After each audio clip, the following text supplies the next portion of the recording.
You're listening to Uncle Josh's True Scary Stories.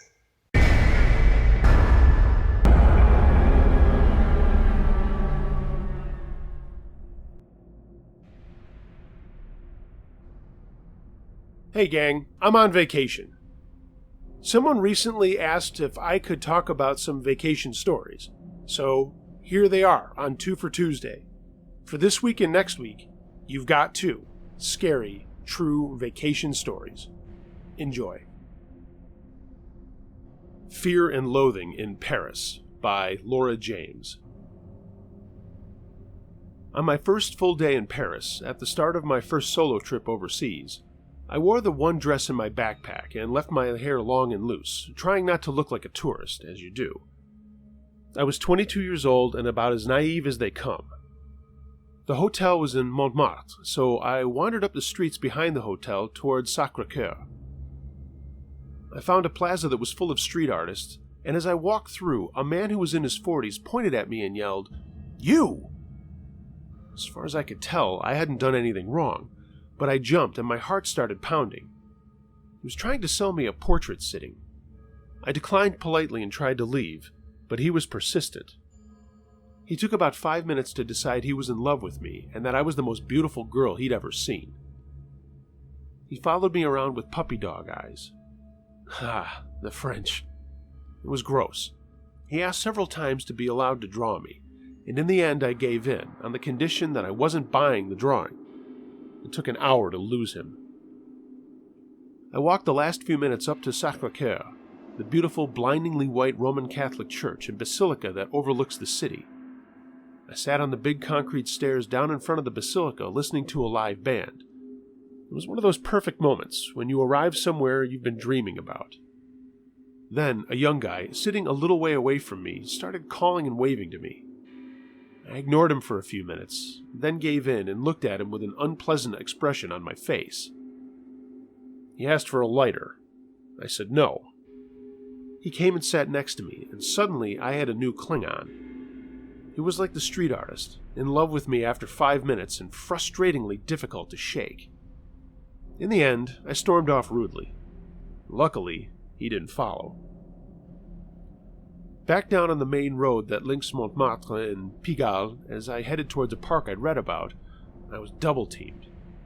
When I think about it now, I imagine that the men only wanted to get me into their shop, but they went about it in very much the wrong way. One stepped in behind me, and one stood in front of me and grabbed my wrist as I tried to step past him. There was traffic streaming by, right beside the curb, and neither of the two men would let me pass. As you might imagine, I panicked. The guy holding my wrist was trying to drag me through a small doorway while I struggled like crazy. I managed to break out of his grip, glared at him in a way that probably gave him nightmares, and escaped across the road in the next gap in the traffic. After I'd been to the park, I decided to head to La Tour Eiffel, the icon of Paris. I had calmed down by the time I got there, having not been waylaid or assaulted in a good hour, and I was over the moon to be standing under one of the most recognizable monuments in the world. The man standing next to me said, "C'est grand, no?" I barely responded, but he came closer and asked again in English. I was too naive to just ignore him, so I kind of grunted.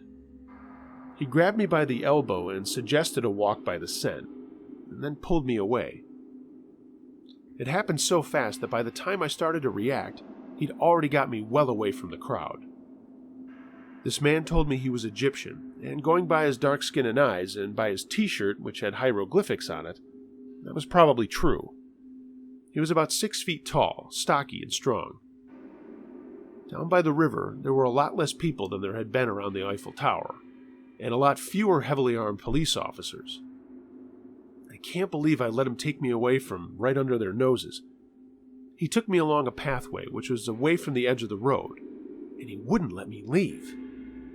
"I just need someone to talk to," he would say, but then would sit down and light a cigarette and not talk. At all. I got angry again pretty quick. After 20 minutes, I was furious. I stood up and stormed off, back in the direction we'd come from. But this guy did follow me. He grabbed my hand and didn't let go, and when I continued the charge, he yanked on my hand and stopped me. He sat me on a wooden bench and started again on the "I really, really need to talk to you" production, the cigarettes, and the not talking. Within a few minutes I was off again. This time he grabbed me and told me very aggressively right into my face that we were going to a cafe. He dragged me across the road and into the nearest one. Being as green as I was, I thought the cafe would be like the ones we have in New Zealand, so I figured that I'd be able to run away while he ordered at the counter. Of course, it wasn't the same as New Zealand.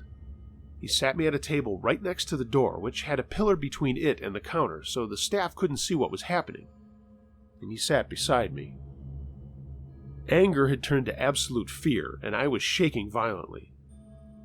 The waiter appeared, and the man ordered an espresso, and then asked me what I wanted. I asked for lemonade. The waiter bowed and scraped and vanished. The man offered me a cigarette, and I declined. Our drinks came, and the waiter disappeared again. The street was empty, and the staff had no idea that anything was wrong when he decided he was going to kiss me. I said no. He said yes, and he was very frightening when he was angry. By now he had invited me to see Place de la Concorde and the Egyptian obelisk. He mentioned that he lived nearby, and I was so scared of what he'd do to me if he managed to get me anywhere private. I said, "Wow, I really need to go to the bathroom," in this crazy, overly upbeat voice that didn't even sound like my own. So, get this, he stood up and took me to the bathroom. I locked myself in for a few minutes, and I don't remember even being able to think. I was so scared. Eventually, I unlocked the door and crept out, and here's where my luck finally turned. He'd gone back to the table behind the pillar, and he couldn't see me. The bathroom was downstairs, so I hovered on the stairs, crouched against the wall, and the first person to walk by was one of the waiters. My French, despite all the years of lessons, never really got very good, so I flagged the waiter down and asked him, "Parlez-vous anglais?" He said no. At that moment, I thought I was a goner. L'homme jabbed my finger towards the table I'd been sitting at. Il... And right there, I ran out of words. So I grabbed my right wrist with my left hand tight and shook it at the waiter. He gaped first at my hands and then at my face. He signaled me to follow and took me through a corridor to the back door, which happened to be right next to the front door. The waiter said, "I open door. You," and I filled in, "I'll run." He looked at me and then pushed the door open. I had never run so hard or so fast in my life. I heard a man yell behind me, but I didn't even slow down. I turned the first corner I came to, then the next, and then the next in random directions. Somehow, I wound up back at the Eiffel Tower. Now, of course, the men with the huge guns took notice. They grouped together and stared hard at me as I ran towards them.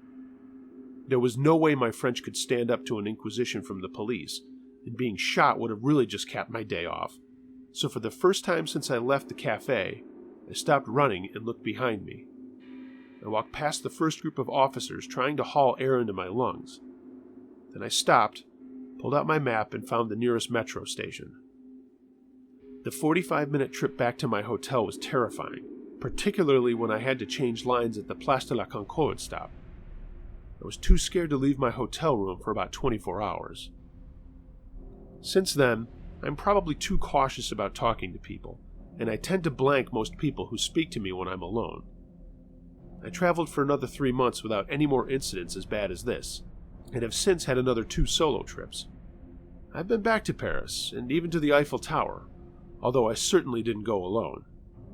Take it from me, be wary of strangers.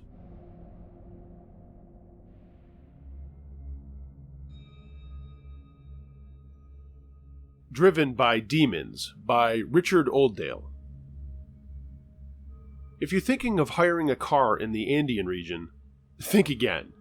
In fact, forget the idea completely.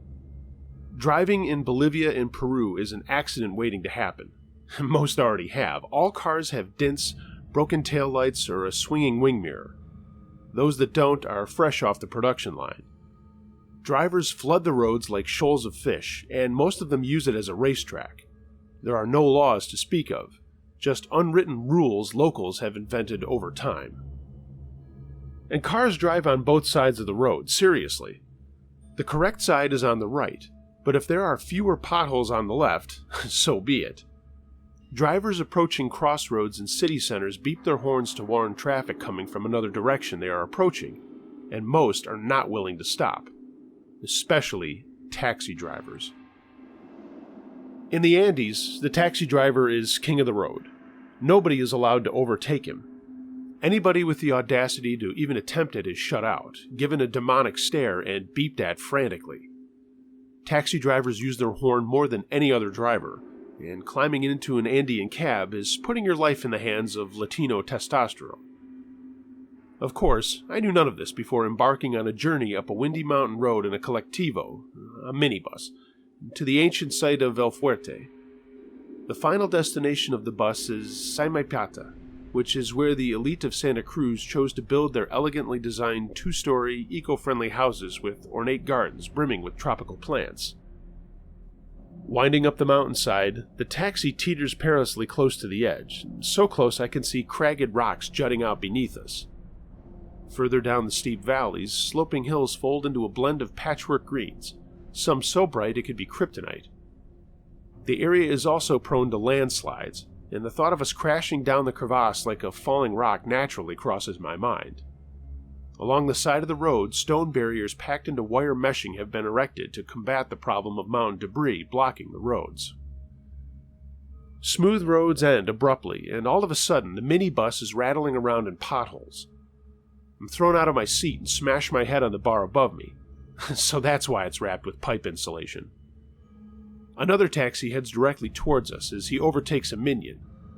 For once, our taxi driver releases his foot from the accelerator, but is quick to sound his horn. After wandering around the ruins for 2 hours, we return to the entrance to find our taxi driver leaning against the door of his car with his arms folded. He seems impatient to get back on the road, but when he sees us, he smirks with the look of a demon.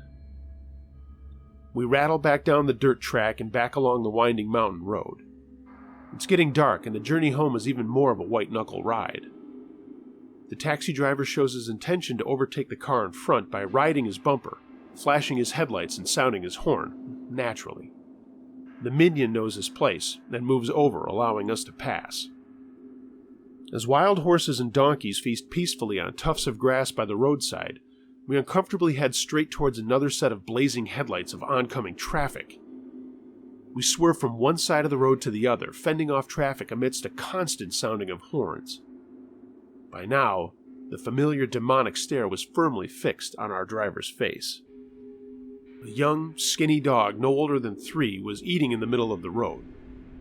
As the taxi driver risks our lives with another crazy overtake, we hurtle towards this dog. He looks up from his food but doesn't move. He doesn't panic. He has nowhere to go, so stands his ground and accepts apparent death. I hold my breath. A girl behind me gasps. We are within inches of the dog when the taxi driver swerves and almost takes the minion car out. In the rearview mirror, I see a smile part the driver's lips. His demon eyes look for a reaction from his passengers. We continue to zigzag through the traffic, not giving an inch and stealing a yard at every given opportunity. Somehow, we arrive back in Santa Cruz unscathed. Back at the hotel, my legs a little weak, I ask the receptionist whether the horn beeps are signals or just a noise. They're supposed to be signals, he tells me, but there are so many people sounding their horns, nobody really knows what they mean.